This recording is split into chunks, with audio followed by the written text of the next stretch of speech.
is Alan Trounson and Kylie Trounson, who you know are in the play The Waiting Room until what, end of June? End of June, 27th. End of June. Yeah. Get your tickets, they're selling fast. There will be a chance to ask some questions. What I want to try to do is give you some idea about what is in the play, what the play's like. I think there's some pretty interesting issues going on for Kylie while she's writing it, and they're pretty laid out on the stage. And there's also, of course, as Mark was mentioning, a fascinating part of Melbourne's history is the work that Alan was doing and the radical changes that were going on. So we'll see if we can chew into a few of those issues. I was really pleased when I read the script, actually, because now I know why I'm here talking about the play. There's a character called Raph who has an orgasm before he utters a line of dialogue. So I thought, right, that's obviously appropriate that I should be here. So thank you. Nice to have a cameo. I should let you know, though, it's worth part of perhaps the beauty of the complexity of what I am sure will be a great play is that it's not a simple story. It doesn't go beginning, middle, end. There's a variety of characters. There's Kylie talking to her dad. There's Kylie talking to her mum.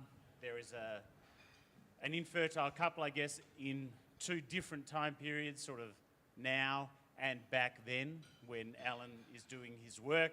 And there's some conversations going on between the characters and some mythical characters, I guess the sort of prototypes or archetypes that perhaps Kylie was thinking about when she was composing the play. So you know that. I'm not going to read out the whole play, and I've got to say it's an education for me too, because reading a script without seeing it, my mind was constantly wondering, right, how's that going to work? How's that going to sound? Is that serious? Is that funny? Is that sad? Is that melodrama? I wasn't sure, so I'm looking forward to seeing it myself. But I'm going to start with Kylie. There's a lot in this play about you, about career, about being present when someone's chasing a dream. Do you have a simple answer to what you were trying to do? No. I guess the process of writing the play was a long one. It started maybe 3 or 4 years ago when the director came to me with the idea of making a play about IVF, and I sort of said, I haven't actually been through IVF, I haven't sat in that clinic, I haven't tried to have a baby, but my dad was, kind of involved in inventing that. So the play's developed over a long time, and during that process, I guess, my own relationship to my parents and the role of parenthood has developed. And I resisted for a long time putting that in the play, but the feedback from actors and dramaturgs and people who saw it as it developed along the way was that was a really interesting stuff. And, try as I might to avoid it, it should go in. So it did go in. Did it change a lot of what you thought about, well, let me divide the question up. Did it change or develop what you thought about your parents? Yeah, sitting down to talk about the development of the science with Dad as an older person, when we haven't really done that before. My understanding of what he did at the time was through the eyes of a very young person. And it just became part of my childhood and our family history without a lot of, real sitting down talking about how did this happen and why did it happen and why did you do that. So coming at it as an adult and asking him those questions has been really interesting, and seeing his perspective on it, and then kind of involving that in the play, and then asking him if he's okay with that. We had a whole conversation about whether he was okay with being a character in the play, and he just wouldn't answer me. He kept saying, oh, no, it's not interesting. Don't put me in it. Make it about a fictional scientist, because, then, got more chance it'll go on in London or New York, or, think big, think Broadway. And I was just saying, but it's got to be you. That's what's interesting. That it's you through the eyes of me, and that's a very Melbourne story.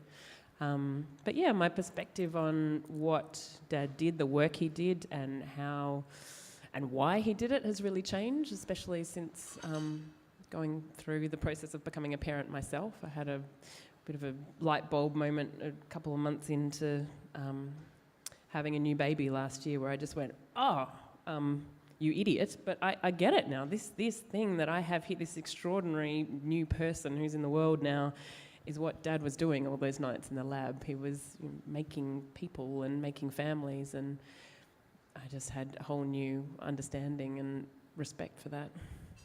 Alan, what did you think when she first said, you're going to be in a play, or I'm going to do a play about this? Well, I mean, I've lived with Kylie, or lived around Kylie for a long time. When she's going to do something, you think, well, okay, you need to get your skates on because it's going to happen. So it didn't really matter what I thought. My thought. You're right to play. My thoughts are sort of tend to be embedded in whatever I'm doing at the time.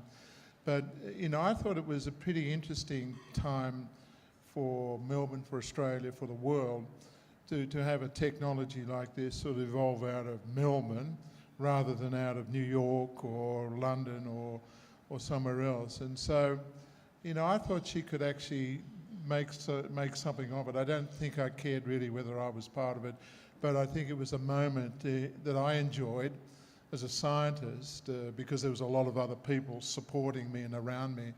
But having the opportunity to drive through there and be recognised, Melbourne be recognised as leadership in a medical revolution which now has more than 7 million babies worldwide, that'll do. That's good enough, and that must be good enough to hang an interesting perspective on a play. Is it, or was the experience as disruptive, as controversial as it's depicted in the play, or was it even worse than it's depicted in the play? I think there are times when it was much worse. The personal sort of agonies, often because everything was failing around me and I needed to get it back on track, and the pressure from not only the church and the radical feminists, but friends of the family thinking, well, you shouldn't be messing in. This is conception, it's owned by the church, and we want it to remain mysterious, so it's a sort of fantastically wonderful thing. You're dragging it out into the film, under the bench, and laying out conception. That's not the right thing to do. So there were times when there was, I felt real agony about it. There were times when I felt I let down patients, who I thought were the real sort of heroes. These were men and women, and particularly the women, who really gave up their whole body and their whole self to go through these experiments, not on the basis that they would necessarily succeed, but they would make it better for the people to come along after. So all of those So did they say that to you a lot? Right. Absolutely. So because, we had to explain to them there was no IVF children in the world, right? There was none. And what we were doing was trying to sort of create a new technology. And you had to understand that what the things we were going to do to you may not end up in you having a baby. But what we would learn from that, we could use for the next generation of patients coming along. And then, as the play says now, this is a commercial reality. Now, people make lots of money out of doing this, and everybody has a right to have a child, by these artificial conception procedures. And I'm just interested in some of the details. There's quite a funny scene there where you're essentially asking poor old Raph, he's got to give a sample now, like now. Was it like that there was nowhere to store a sample, or is that a bit of dramatic license? No, that was right. I hadn't sort of introduced freezing of sperm into the scene. There was the thought that you could, if a couple was, one of them, the husband was a sailor or something, or if he was off on the high seas, it would be difficult to get the sample, so you should have freezing. No, my perspective was, I came out of the 60s, everybody masturbated. What the hell is this? Yeah, right. There's some people He's struggling though, isn't he? Have never done it. Yeah. Is this, what are you talking about? And these were not necessarily religious people. These were people who thought sex was a lot better than masturbation, and never tried it. So they couldn't produce a sample. And we'd gone and got the eggs from the wife, and they're sitting in a dish, and some dumb guy can't masturbate? Hang about. This is going down like a liner, and it's just going to go to the bottom of the sea. We'd have to throw away those eggs. No, they can't do that. We've gone through all of this procedure. You've got to produce the sperm. But, when you're under pressure like that, nothing happened, no. I'd send them Get off in there to and the show him how. films, everything, oh no, No, it was not so good. But who doesn't masturbate? Do you want us to poll everyone? Would you like that? I mean, that's interesting because if you do that, you'll find out that nearly everyone does. No. There's a Say few that, lies say. about, but the rest. There is nothing in the play, by the way, Kylie, about you being embarrassed by your father. Well, not that I remember. Anyway. I think the scene where she's waiting for her dad to pick her up, and then he gets out of the car sorry, and yeah, he's wearing a particular T-shirt that sure. she's like, just stay in the car, Dad.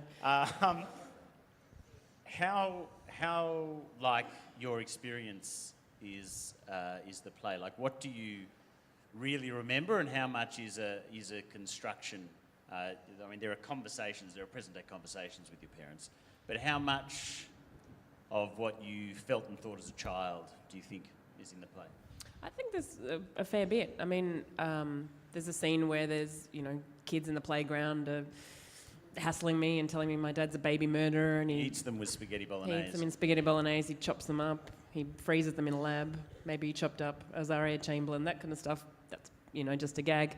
But, I do remember that stuff, and it wasn't like, my whole childhood I was hounded or like that, but there were, I remember kids levelling that stuff to me, and fair enough, they'd heard it on 60 Minutes the night before, or their parents talking about it, and by some odd process of osmosis it had gone into their brains and come out quite differently.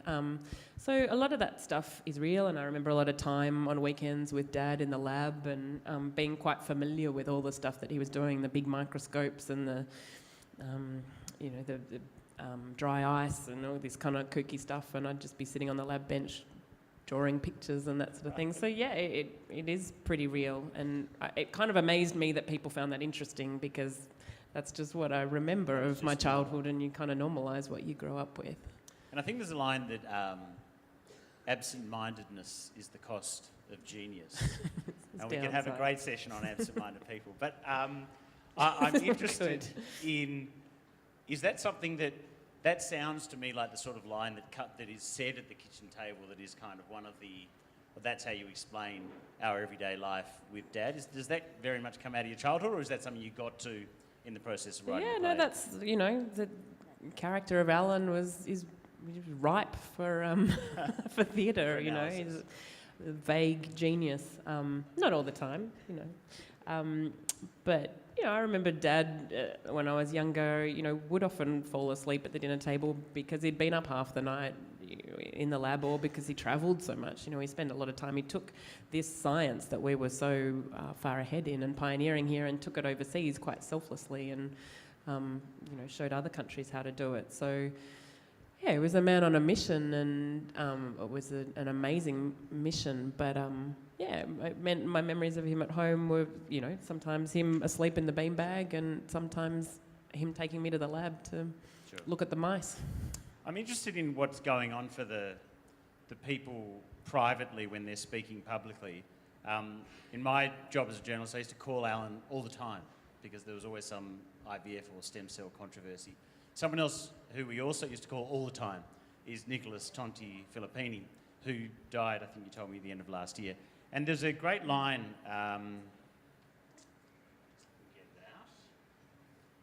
where he says that I had to make hard decisions as to where I stood in relation to this science that was evolving so quickly. I had to take a position and defend it. I suppose you could say that was how I consolidated my faith, through reason, not just because I was born into it. And I just found it really interesting to examine, these things are moving along really fast. There's a lot of controversy. Was that a revelation to you? Was that something that you started out wanting to explore?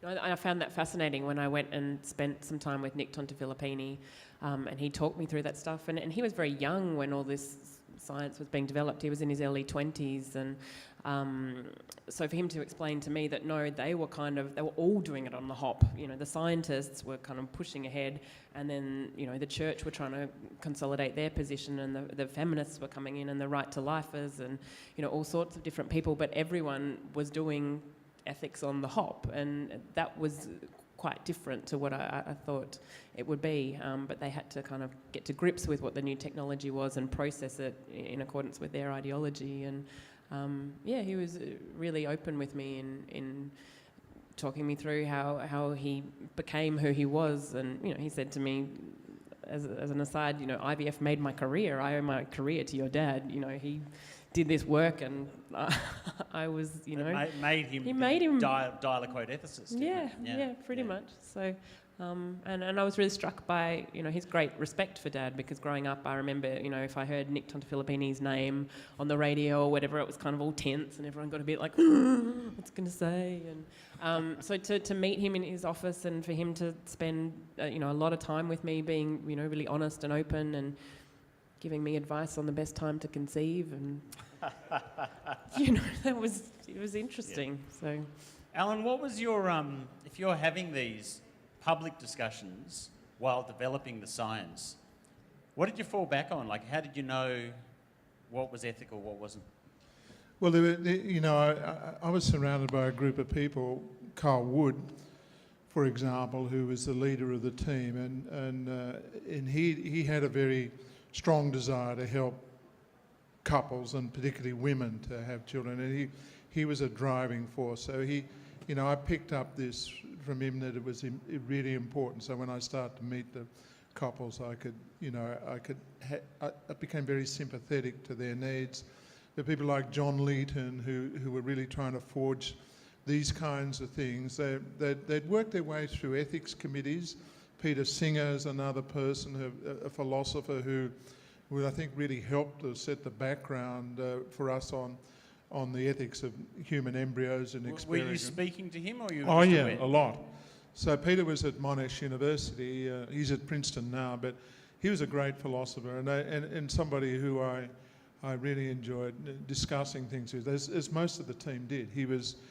We didn't agree with everything, but, you know, he had some views that I disagreed with on animal research, but on embryonic human embryo research, you know, he gave us all a structure to be able to operate in.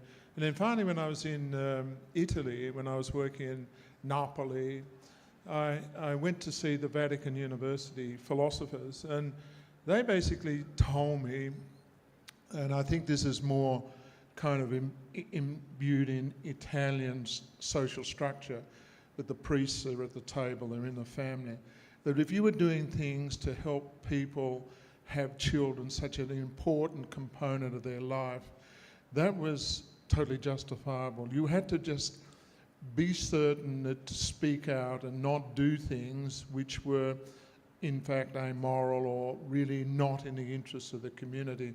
And if you took that stand of driving for benefit of people, families, and then making sure that the science didn't take a turn that took it into an area which would make society really feel bad or uncomfortable, they would endorse it. So this was a strong endorsement from the church. And there was a story about when I first took the procedure of freezing embryos to the Queen Victoria Medical Centre's ethics committee.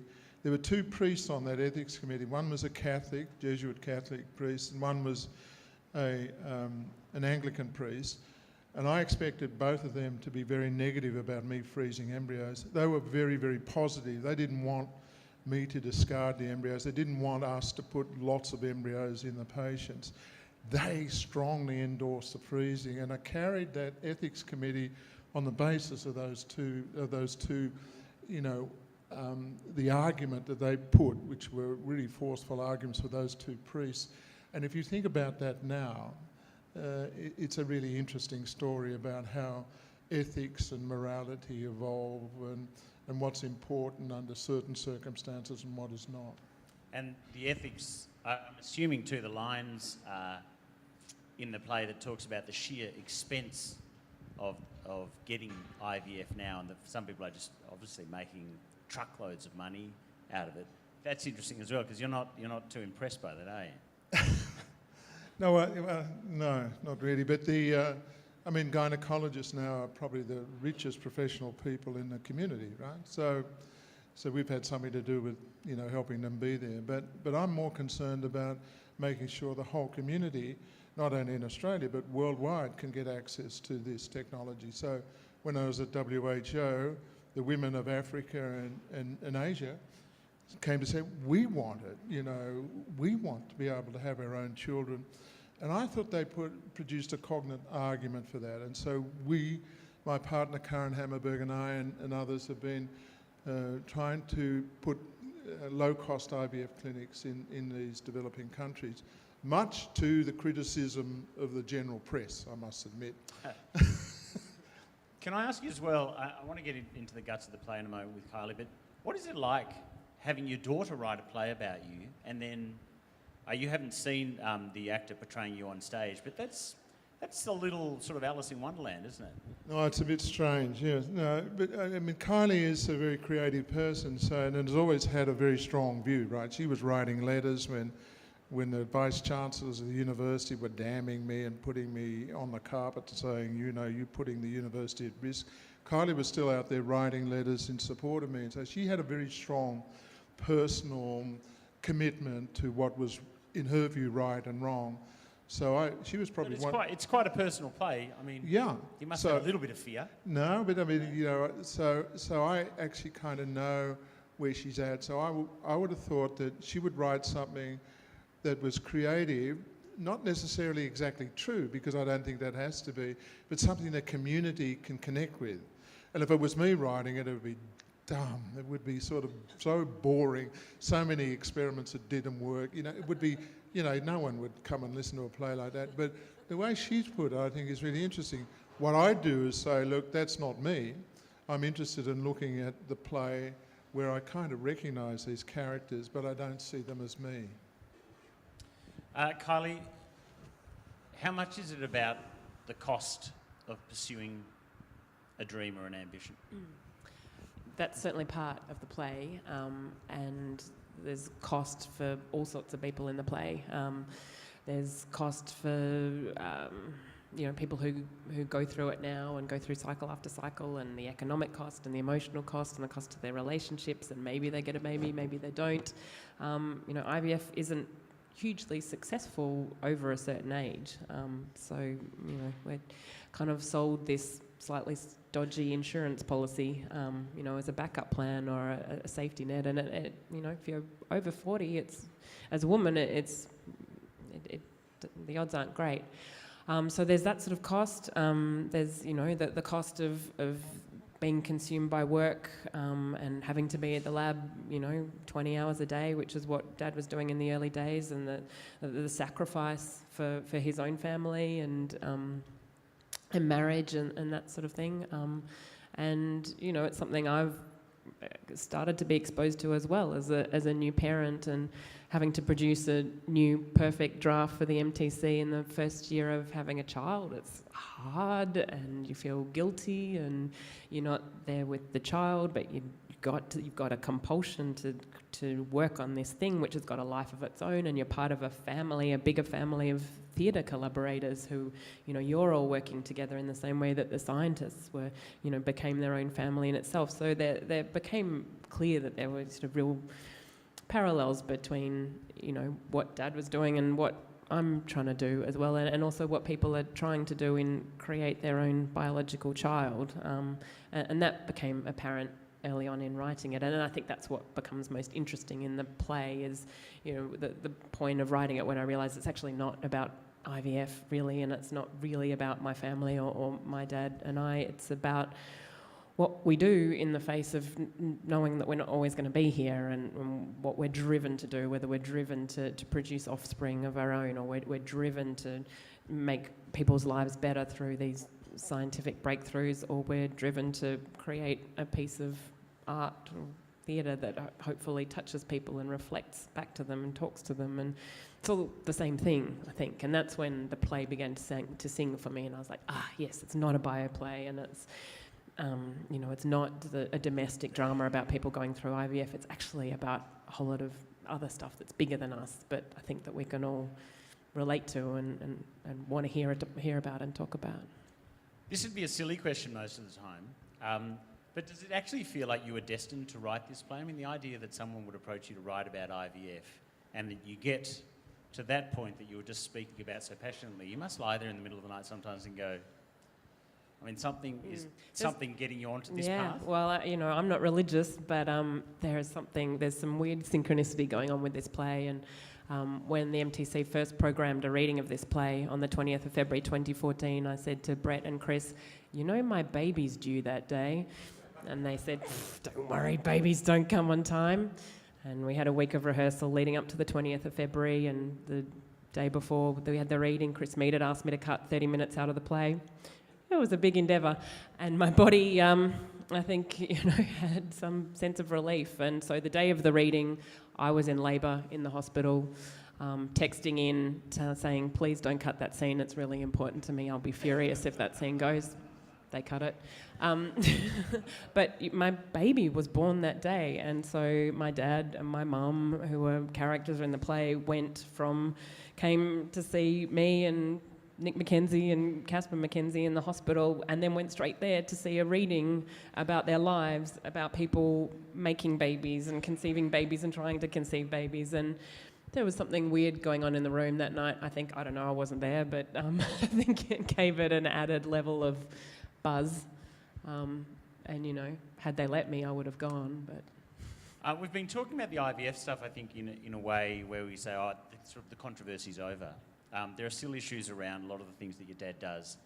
I'm just curious about I'd like you to describe the rat incident, and actually had a look, before you talk about the rat incident, which is to do with stem cell research, I had a look at the rundown for the PM program on the day when that sort of had blown up. And I noticed there's a story there about a company wanting to bring automatic supermarket checkout to Australia. And they had the representative from Coles going, no, we're not really interested in anything like that. So that's only 2002. And I just thought that, wow, it's not only things change very, very quickly. 2002 actually isn't that long ago. Why is the rat incident there? Because for me it represented a big point in my adult relationship with my dad. It was 2002 when the MPs were debating on a conscience vote that they had to regulate research being done on human embryos for stem cell research, and Dad was the premier advocate for stem cell research in this country, and he was going around talking to people in the press, and he went and talked to MPs, and in the process showed a video of a limping rat that was cured using stem cells, but it was a semantic issue, it called them embryonic stem cells when they were germ cells, which are a little bit older. Correct me if I'm wrong, I'm not a scientist. I think I'm right. And just, received a huge battering in the press, and not a lot of support from his employer, and was... Well, there's no support. There's a Darren Gray story saying Monash just refusing to actually let Alan talk. Yeah, well, Dad described it to me as being gagged. So that was the lowest I think I've seen Dad. When you go over to his house and he's drinking Bailey's Irish Cream, it's not a good day. And he was heartbroken, I think, because what he was trying to do was, in the interests of this science, which apparently is going to revolutionise medicine, and it was a slip-up that people pounced on, and it was, it was the same ideas were coming back again that were in the early 80s about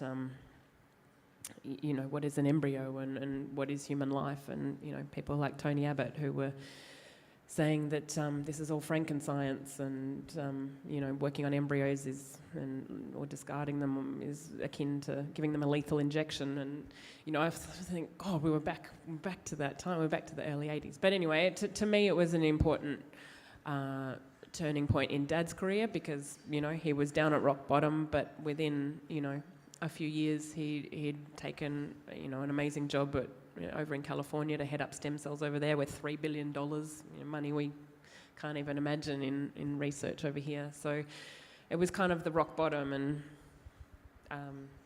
and also an important moment in our relationship, I think, because we communicated as equals, over it. And yeah. Alan, feel free to, if you want to bring up 2002, I'm just interested to know from both of you, to be honest, what changes people's minds? I just wonder, is it someone like you or Nicholas in the press? Is it seeing the fruits of the research? What do you think actually causes the change? The change happens, doesn't always happen. What drives it? Well, I think it's communication, not just between individuals. I had John Howard across the line as an individual.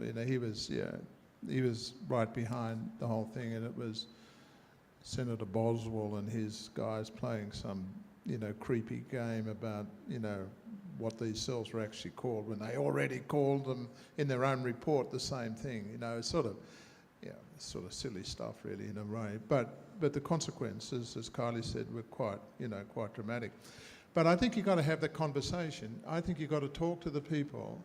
I think you've got to put out the arguments. You've got to put out the case. You've got to actually have people talk about it over the dinner table. I think you've got to have it talked on in your program or in forums like this, and sort of start to get comfortable. Okay, I think there's something in this. I think if we've got embryonic stem cells that now cure blindness and probably cure type 1 diabetes, that's okay. That's pretty good, actually. And, what I'm trying to do now is about, a new platform for curing cancer. So, if there is real merit where there is no other option, people will engage with that. And they'll make up their own decision about whether it costs some embryos to do that. These were embryos, in fact, that were going to be thrown away or discarded or whatever you wanted to say about it. But essentially, there was an option there that the people who produced those embryos were willing to have them used in this kind of research.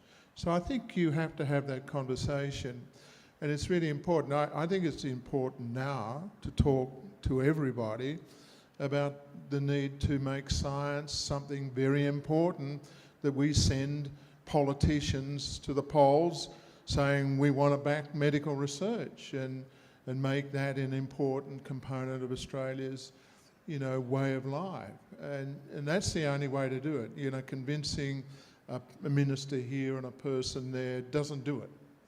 But if you have the conversation, and it's going to be costly sometimes, you're going to get whacked, because there are the Boswells of life who are mean and nasty and not so nice, right? And John Anderson as well. Tony Abbott. And Kylie, how much of the play is sort of the human side of science? There's quite a few, especially the conversations with the more mythical characters, that seem to be very much about I don't know if it's the morality of science. Is it the human side of science? What is it? I was just intrigued by our relationship to conception, because conception just became, in the writing of this play, such a powerful notion. And it was one of the first things that Dad talked about when I interviewed him about the play, was that, like you said before, that before IVF came along, the church owned conception. And that people, seem to have a real problem historically and in literature when we start, playing with the idea of making people outside of the body. So I went down all those research tracks, and I was reading about, Aristotle's understanding of conception, obviously way before the microscope, and, these kind of odd ideas that it had something to do with the semen of the man and the menstrual blood of the woman, and somehow they combine together to make, a tiny miniature of the man. It's all, very male-centric, of course. But, you know, and then Paracelsus, who was an alchemist in the 1500s, who created the modern experiment. Before that, it was all just about, you know, writing theories in books, and then Paracelsus started doing experiments. And, you know, I was reading about all this stuff, and, you know, to inform the play, and then it kind of became apparent that that's the magic of theatre, that you can call on these people rather than have, you know, domestic characters talk about, you know, what they know about Aristotle. You can just bring Aristotle on, and, you know, he can talk to Kylie in the playground when she's being bullied by the kids, or, you know, we can have Paracelsus come in and, you know, talk about his, you know, crazy experiments to make homunculus. And you know, if we're going to have Nick Tontafilippini talk about his understanding of this science through God, and why shouldn't Jesus come in the door, you know, to talk to a dying man? So, you know, that's, I guess, you know, the richness that theatre affords you, that you can do it, and it informs the play in a different way. And, you know, we get to see William McInnes in a toga. You've had a few plays put on. You're watching this one being developed right now. How's it going? It's getting there. It's a big play. It's, you know, there's a lot of characters, there's a lot of scenes, there's a lot of you know, jumping in time periods and that sort of stuff. So it's a huge endeavour. If we can pull it off, it's going to be incredible. And we're getting there. But we've got a brilliant cast and an amazing director, and the design team are all beautiful. And it's not my baby anymore. I've handed it over, and it's now part of a much bigger collaboration. So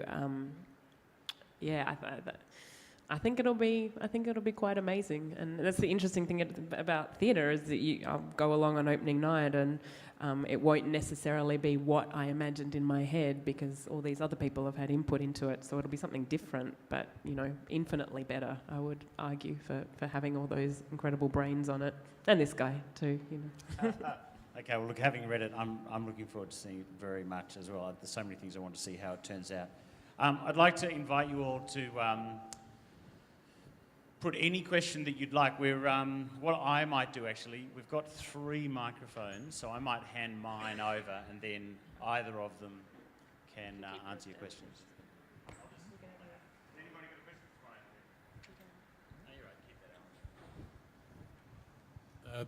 Thank you, Mike Smith, Press Club. Alan, can you give us a brief sort of status update on the clinical settings for stem cell research? My dog's going to get some stem cells to try and fix his arthritis. But where is it being used now in human clinical settings, and what's on the near horizon? Well, I think it's all in clinical trials at the moment. You know, the vast majority are actually in the regulatory clinical trials, so they're undergoing that. So there are a lot of different things, osteoarthritis, diabetes, type 1 diabetes, blindness, correction of genetic disease, destruction of cancer. There are many, many trials that are underway. Some of these things are percolating out. There are now limbal cells for corneal reconstruction that have been now registered for use. So, and mesenchymal stem cells have been agreed to in Canada and New Zealand for graft versus host disease. So it's all happening. It just takes a long time. So, you know, I was very pleased with what I was able to stimulate happen in California. And I was sorry that Australia sort of didn't take up the initiative as strongly as it could have. And that was a bit sad for me. To come back and see that they really hadn't kept up, I don't think at the same rate that other countries have now. But nevertheless, I think that this can all happen again. So I'm interested in bringing clinical trials on these things into Australia, and I hope that they will be available for people over the next 3 or 4 or 5 years.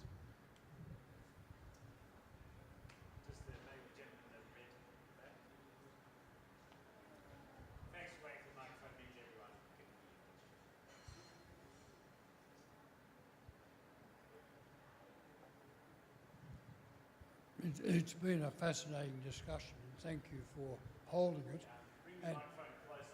It's been a fascinating discussion, and thank you for holding it. There are so many themes that you're opening up, but just one of them that you've alluded to in passing is the conflict between politics and science, an area that I'm very interested in. I'm just hoping there will become a play on that theme. Well, Kylie should write the next play. I mean, if she wrote about stem cells, you'd have a lot about that because, you know, that's how I got the job in California. President Bush was against embryonic stem cells, so that's why Bob Klein and Arnold Schwarzenegger decided to set up California Institute for Regenerative Medicine with $3 billion. And so politics does play into science in many different aspects, and I think it's a very interesting subject. We ought to encourage her to take it on, but maybe after this... Brett? But General, would you write the next one on something like that? I mean, this is politics and science, but not. I mean, you could be more direct. Next one, couldn't you? I don't know. I mean, it'd be nice not to write about my family, maybe this time, but I mean, it's fascinating fodder, and that's how you know something is really ripe for creating when there's multiple aspects to it. So, you know, any sort of human story, I think you absolutely need a human story to tell it through. But you know, the crossing over of politics, state, and religion, science, you know, art. That's what I saw in this play, and I think, yeah, absolutely, that's what I'd look to use again. Well, I mean, I think it has. My own view is that if you have people like Carly who have some knowledge of it, and who can write and can put it in a creative respect, it'll have much bigger impact than me telling the stories. You know, so I think that's why we need people to do that. And I think a play. There are films that include these things now, but a play like this is going to have a big impact, in my view. People are going to talk about it, at least in Melbourne, and hope it gets played other places in Australia. And I actually think this play could be played in Los Angeles. They told me, we're going to take it to Los Angeles. So these are the Americans. So I think it could have quite an impact right across the world. And these are the sort of things that we ought to engage with. We ought to use each other, you know, to make this a better world to live in. And I think, you know, art working with science is a perfectly proper and reasonable thing to do, and I encourage it really strongly. Bertolt Brecht did it.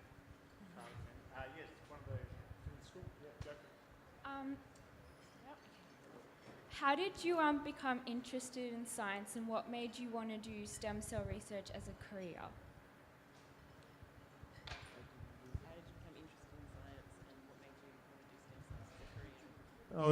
Interested in science. I was only interested in animals. I only wanted to be a farmer, but nobody bought me a farm. So I kind of got lost. Okay, well, I do research in animals, right? So I ended up at Cambridge University doing research and loving animals and researching in that. And then Carl Wood, who was a gynecologist, obstetrician at Monash University, the Queen Victoria Hospital, said, I want you to come and work with us on the human, because what you know in the animal will probably help us figure it out in the human. So I did that, having no expectations whatsoever, and it translated beautifully. So then they like me in, I thought I'd just go back to animal work, but I never did, because once I got into the human medical field, they wanted me to do more and more and more and more. And then when the embryonic stem cell thing, they've been using embryonic stem cells in mice for working out how genes work. And I was interested in embryonic stem cells for finding out how cells differentiate into different tissues. And you couldn't do that with IVF embryos because you had to put the embryos back in the patient. But the embryonic stem cells, if you keep them out, you can guide them. These are only part of the cells that are in the early embryo. You can guide them into any tissue of the body. So that became an absolutely enthralling thing for me, to understand differentiation. How does an organism produce all this wonderful different cells to make up a body? How does it do that? And so, you know, it's inquisitiveness, and it's drags you along. Can I ask you though, Alan? Would your year 12 or matric self be surprised by what you're doing now? Yeah, because I was at an agricultural high school, only interested in animals. So, I was in the farming mentality. Yes, I would have been surprised. And Kylie, did you do sciences in year 12, year 11? No, not really. I was doing the arts. Wasn't an option. The young. I was going to point to the young gentleman who, like me, is politically challenged. But no, go for it. Hi, and thank you. It's been very interesting. How do you reconcile, you commented earlier, Alan, that you sat with an Anglican minister and a Catholic priest and they were positive, and yet we have Pope Benedict only 2 years ago saying that Catholics need to shun IVF and that anything other than natural conception is arrogance. So do you really feel we've moved forward? That's for you. I didn't understand, so I'm not hearing so well. Question a bit. Whether or not, well, you have those priests endorsing you back at the Queen Vic Medical Board, yet the question was, just a few years ago, the current Pope was saying Catholics should shun IVF. So I guess the question is, do you think there's much progress with the Church? No, there's no progress with the Church. The Church is essentially, the Roman Catholic Church is invested in keeping things the way they always were, and as much as possible, right? They don't even have women priests, right? What's that? No, so they're invested in that, but that doesn't mean the local priests have the same view, right? And so this is where the whole priesthood and the Church is really quite an interesting. The discussions I had with Father Ford got him to write a book, When Did I Begin? And he concludes he began at day 14, which is with the last time an embryo can split into an identical embryo, right? After that, then he thinks, I must have begun sometime after that. But now, that's kind of almost been recanted by all of the executive of the Church. It's not something they endorse at all. But within a community like the Church, you'll find real differences. But it's in the interest of the Church not to change. Michael. Thank you for a very interesting conversation. I'm interested because in the rat story and the Boswell story, that you were portrayed, from my memory at that time, as being somebody who thought science should push ahead virtually without limitation. Whereas the story that you've told today and that Kylie tells is of all the limitations, the political and religious, the ethics committees and so on that you've been through. The question that arises for me is, are there limits to scientific discovery and endeavour, particularly in these controversial areas when you're talking about human growth and human conception and so on? We're looking at cloning now and all sorts of things that I don't even know about because I'm just a reporter. But I wonder if you think, from your position, if there are and should be limits to scientific inquiry. No, I think there should be limits. I think you can do things. You can do many different things. I think we've been able to clone for a very long time, and nobody's cloned any humans at all. Cloned monkeys and everything else, but never humans. And it's in fact dangerous to do it. It's very dangerous for the conceptus, the embryo, and the live-born animal. So it's likely to be for the human. It has to have a value. It has to have a meaningful importance. There are some people in the world who have genetic diseases, and they're very rare, right? But I think that's a really good reason to work on that, to solve those very rare diseases. But I don't think doing something for somebody just to make them feel good about a baby looks more exactly like me than whether I had it with a partner. That's so trivial. It's silly, and so I don't. There are things which I think are unethical. I think they're ridiculous and they're trivial. And I think I as I said, when I discuss these things with those Vatican priests, I speak out against those things. And am I always supported by the rest of science, not always. And generally, I'm in sync with mostly scientific view. And I'm certainly interested in doing things which other people might think were scary. But I think if I can show they're important for killing cancer or for correcting Alzheimer's disease, it might be scary, but it might work. And if it's safe, and if it actually ends up as a cure or a treatment that's worthwhile, I think we should do it. You know, I think it's a case-by-case business. And I think there are some people who should be stopped from doing some of those things. So there are scientists who we stop from working in science. There's just recently a young woman, very clever young woman in Japan, and she's just been outed in science for making claims in the scientific papers. She made them up, and so you're out. You've got to be honest. You've got to do the things, you've got to present them properly, and you've got to be honest. She was not honest. She's gone. She'll never be in science again. So, you know, there is this scientific community that presses down on you and says, you tell us, you convince us that this is a proper thing to do, and we'll support you. If you don't, you'll be criticised. At the moment, there's a big criticism going on about what they call gene editing in embryos. We could maybe edit out a genetic disease, but the scientists are not convinced that it's safe. So it's very much the majority against doing that, even though it's been done once in China, not to put the embryo back in a patient, but to show that they can edit out a genetic disease.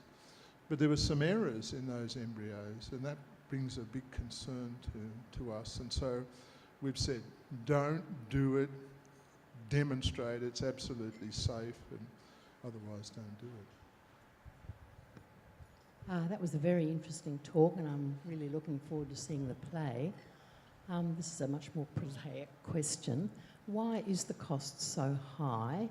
You allude to the fact that perhaps it's gynecologists perhaps taking advantage of couples over a very emotional issue. Is the high cost justified? And is it Medicare rebatable? Well, when you're trying to treat infertility in Australia and the US, primarily you're treating mostly people who are in their late 30s, the majority in their 40s. It's very difficult to get these people pregnant.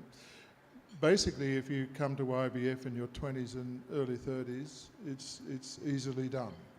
But if you get into the 40s, it's starting to get harder and harder and harder. You have to be selective about your embryos and so on. So this means more and more technology has to be focused on it, so it gets more and more and more and more and more expensive. So if people would have their babies earlier, we wouldn't have to invest so much in that, that technology. But essentially, when we talk about low-cost IVF in developing countries, we're treating younger patients. These are young women who are infertile, and if they're infertile, they're out of the family. The husbands divorce them, push them out. They're out of the tribe. They're out in the street. And they're likely to end up in severely injured or death. So, we want to help those people there, but they tend to be younger. That's why we're using those low-cost procedures there. But if you get into the older population, you have to use more and more sophisticated technology. Costs more. Okay? I'd like to thank everybody for their questions. If you want to see a younger, better-looking version of Alan and a just as erudite version of Kylie on stage, the waiting room is on until the end of June.